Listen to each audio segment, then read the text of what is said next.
အမျိုးသားတစ်ယောက်ဟာခြေချော်ပြီးကမ်းပါးပေါ်ကနေပြုတ်ကျသွားကညာဘက်ခြေထောက်ကျိုးသွားပါတယ်။သူဟာပါလွာတဲ့ရေခဲပြင်ပေါ်ကိုရှော့ကျသွားပြီးရေခဲတွေအက်ကွဲကရေထဲကိုမြုပ်သွားပါတော့တယ်။သူ့ရဲ့တငယ်ချင်းဖြစ်သူဂျယ်ရီကရေထဲမမြုပ်သွားအောင်ဘေးကရေခဲတုံးတွေကိုဖမ်းကင်ထားဖို့လှမ်းပြောပါတယ်။ရေကအရန်အေးလွန်းတာကြောင့်သူဟာအသက်ရှူဖို့တောင်ခက်ခဲနေပါပြီ။ရေခဲပြင်ကအရန်ပါလွာတာကြောင့်လူသွားလို့မရပဲဂျယ်ရီကခွေးမလေးမာယာကိုကြိုးပေးပြီးသူ့တငယ်ချင်းစီကိုသွားခိုင်းပါတယ်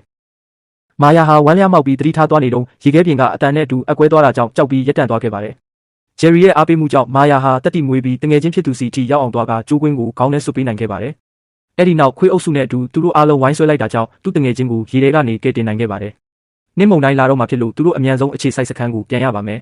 ။ခွေးကောင်းဆောင်မာယာရဲ့ဥဆောင်မှုနဲ့မုန်တိုင်းထဲမှာမနာတမ်းပြေးခဲ့ကြပါတယ်။နောက်တစ်နေ့မှာတော့စခန်းကလူတွေဟာခွေးဟောင်တန်ကိုကြားလိုက်ရပြီးသူတို့အားလုံးဘေးကင်းစွာပြန်ရောက်လာကြပါတယ်။ဒါပေမဲ့ဂျယ်ရီရဲ့လက်ချောင်းတွေကအေးခဲပြီးပျက်စီးနေတယ်လို့သူ့တငယ်ချင်းရဲ့ခြေထောက်ကလည်းဆေးရုံအမြန်တင်ဖို့လိုအပ်နေပါပြီ။